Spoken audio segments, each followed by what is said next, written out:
Hello children, this is your moral value class. Today we will read our third chapter, Paul and the Picnic.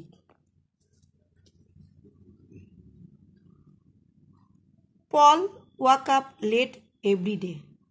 Paul रोज देर से उठता है. He took a lot of time to bath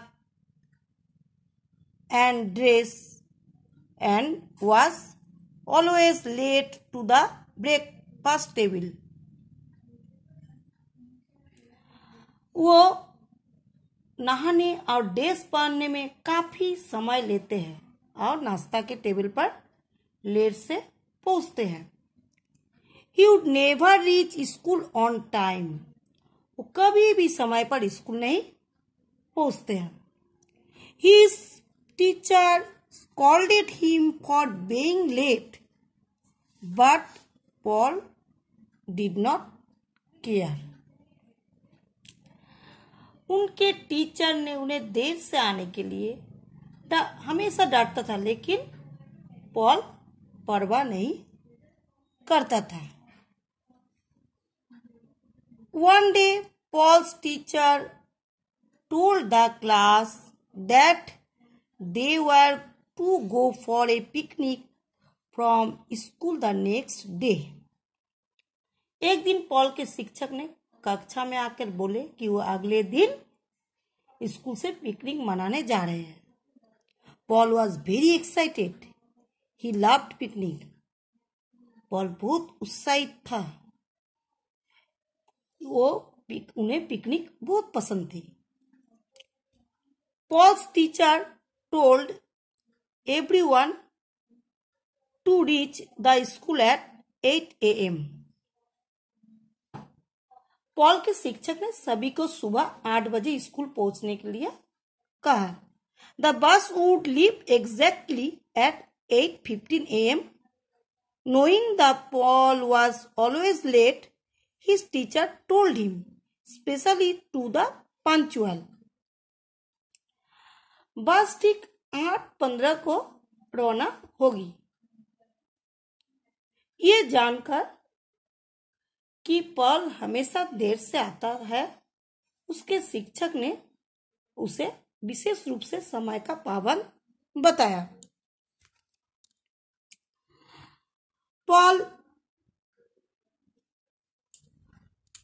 asked his mother to wake him on time.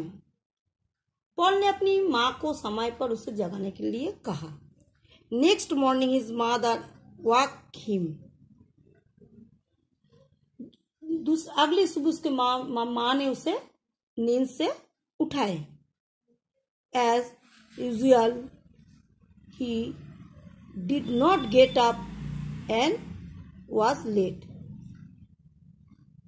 Even though his father dropped him to school, लेकिन नींद वो हमेशा की तरह वो नहीं उठा और देर हो गई. उसके पिता ने उसे स्कूल छोड़ दिया.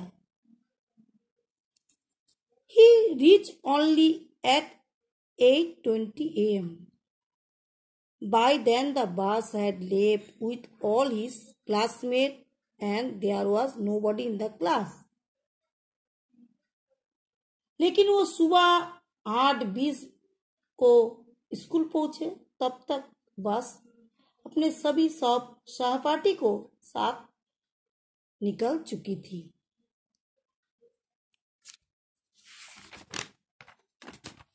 Please turn over. और उनकी कक्षा में कोई नहीं था. Paul was very sad. Paul बहुत दुखी हुआ. ही रिटर्न होम क्राइंग. वो रोता हुआ घर लौटा. His mother made him sit on her lap. उसकी माँ ने उसे अपनी गोद में बैठाया.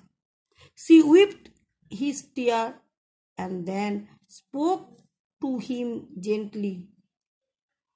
उसका आंसू पोंछे और फिर धीरे से बोले, Paul, this has happened because you have made it a habit to be late. ये पॉल ऐसा इसीलिए हुआ क्योंकि तुमने इस देर को अपने आदत बना लिया है। What do you think you should do? she asked. तुम्हें क्या करना चाहिए? माँ ने पूछी। Mother, I know it is my fault. माँ, मुझे पता है कि मेरा गलती है। I promise you and myself that I will never be late again, he said. माँ, मुझे पता है कि मेरा गलती है। मैं आपसे और खुद से वादा करता हूँ कि मुझे फिर कभी देर नहीं होगी। From that day onward, Paul got up early every morning. उस दिन के बाद से पॉल रोज सुबह जल्दी उठता था। She was never late for school again. उसे फिर स्कूल जाने में कभी देर नहीं हुई। इसको आप रीड कीजिएगा। नेक्स्ट दिन हम आप लोग को क्वेश्चन बताएंगे। Thank you.